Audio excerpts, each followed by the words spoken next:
સુરત નવી સિવિલના ફાર્મસી અનાથ કર્મચારીઓ ખુરશી પર નહીં પરંતુ ઓશીકું અને ચાદર સાથે લઈ આવી ઊંઘમાં ડૂબી જતા હોવાનું ચોંકાવનારું ચિત્ર ઉજાગર થયું।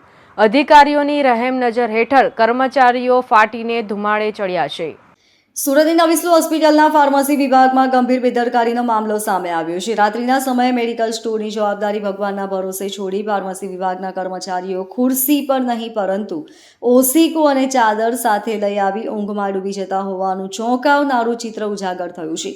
ફાર્મસી વિભાગના કેટલાક કર્મચારીઓ રાત્રે ડ્યુટી દરમિયાન નિયમિત રીતે સૂઈ જાય છે। આ કર્મચારીઓ ઓશીકો અને ચાદર સાથે તૈયારીપૂર્વક આવે છે અને મેડિકલ સ્ટોરને અનાજ છોડી દે છે।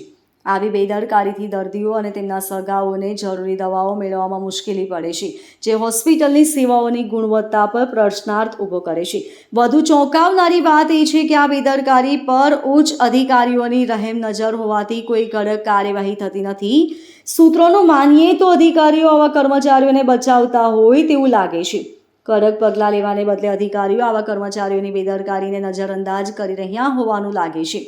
Bureau report LK star news Surat.